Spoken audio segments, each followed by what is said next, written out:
interromper a nossa programação para dar uma importante notícia que acaba de chegar. Olha só, há cerca de 1 hora, vários meteoros foram vistos cruzando a atmosfera. Olha só, cruzando a atmosfera simultaneamente em várias partes do mundo. Em Nova Jersey, nos Estados Unidos, um estranho objeto cilíndrico com cerca de 30 metros de diâmetro teria caído em uma fazenda. Há alguns relatos ainda não confirmados de que grandes máquinas, olha só, teriam saído do cilindro e estariam lançando jatos de fogo sobre as cidades. Que coisa! Bom, é claro, né, pessoal? Para antes vocês não entrarem em pânico, claro que isso não é verdade. Isso é uma mentira, mas olha que coisa curiosa.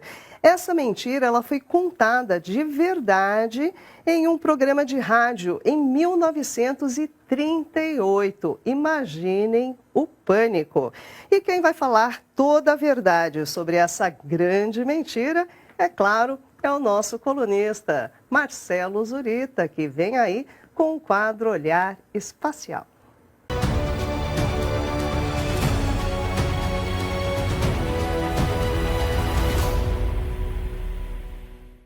Olá pessoal, saudações astronômicas. Desde que a luneta de Galileu Galilei observou outros planetas pela primeira vez há mais de 400 anos, a humanidade se questiona se estaríamos sozinhos no universo. Da mesma forma, também nos perguntamos o que aconteceria se um dia a Terra fosse visitada por criaturas alienígenas. Será que elas apenas nos observariam ou zoariam nossas plantações? Ou será que iriam preferir aniquilar toda a humanidade e explorar os recursos naturais do nosso planeta? Pois em uma noite de 1938, as respostas para essas questões vieram como um pesadelo para cerca de 6 milhões de pessoas nos Estados Unidos. A invasão da Terra por marcianos foi noticiada em uma das rádios mais ouvidas da costa leste americana. E os alienígenas, em gigantescas máquinas, atacavam as cidades e dizimavam a população. Só que isso tudo não passou de uma brincadeira de muito mau gosto. 1938 foi um ano meio tenso. As crises financeiras e a iminência de uma Segunda Guerra Mundial dominavam os pensamentos por todo o planeta. Na costa oeste dos Estados Unidos, os programas de rádio ajudavam a aliviar essas tensões, e quase toda a família americana tinha um rádio naquela época. Nas noites de domingo, o jovem Orson Welles dirigia o The Mercury Theatre on Air, da rádio CBS, que apresentava adaptações de obras literárias clássicas. Já na rádio NBC, o programa The Chasing Sunburn Hour era o campeão absoluto de audiência, mas não naquele 30 de outubro de 1938.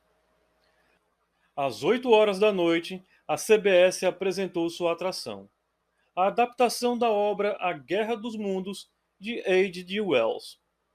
Na sequência, um rápido prólogo narrado por Orson Welles.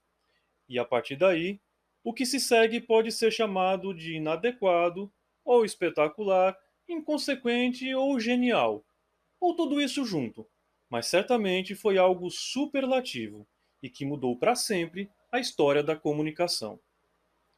Wells finalizou o seu prólogo sem deixar claro se a história teria acabado ou não, mas ela continuaria, simulando como os eventos de A Guerra dos Mundos seria narrada pela rádio. A programação fictícia contava com muita música apresentada pelo radialista que todos conheciam, e no decorrer do programa começaram a surgir boletins informativos, claro, com a mesma vinheta de sempre. Em um deles, o radialista informa que uma atividade em comum havia sido observada em Marte, como se algo tivesse sido lançado em direção à Terra. Em outro boletim, é transmitida uma entrevista com o famoso astrônomo explicando que não há com o que se preocupar. As interrupções começam a ficar mais frequentes quando informam o avistamento de meteoros em várias partes do mundo. Um deles teria caído bem próximo, em Nova Jersey, e então um jornalista é enviado até o local. Ao chegar lá, em vez de um meteorito, ele encontra um estranho objeto cilíndrico e metálico. E enquanto todos tentavam entender o que seria aquilo, chegavam novos relatos de objetos semelhantes caindo em outras partes do planeta. A narrativa vai ficando cada vez mais intensa, e logo não há mais lugar para música na rádio. Apenas a cobertura ao vivo dessa invasão marciana.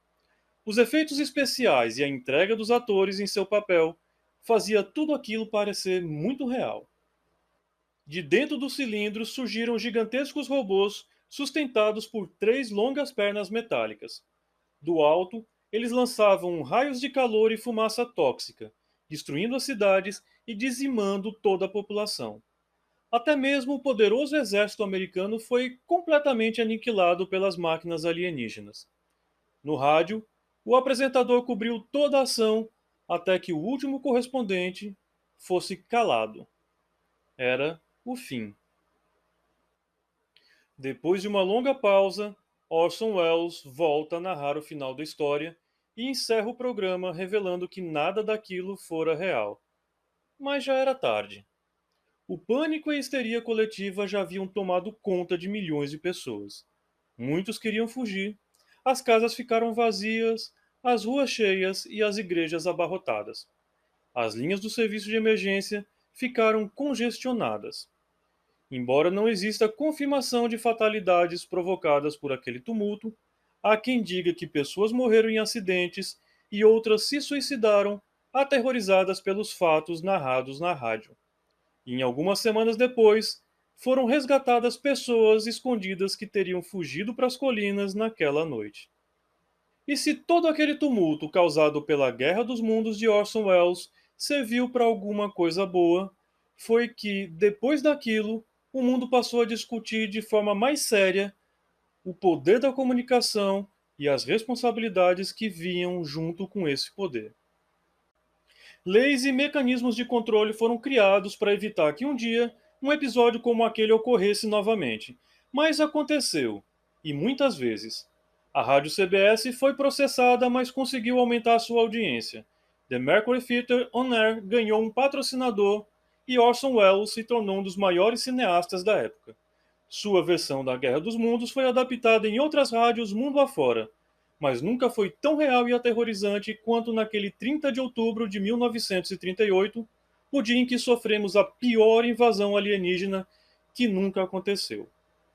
Bons céus a todos e até a próxima!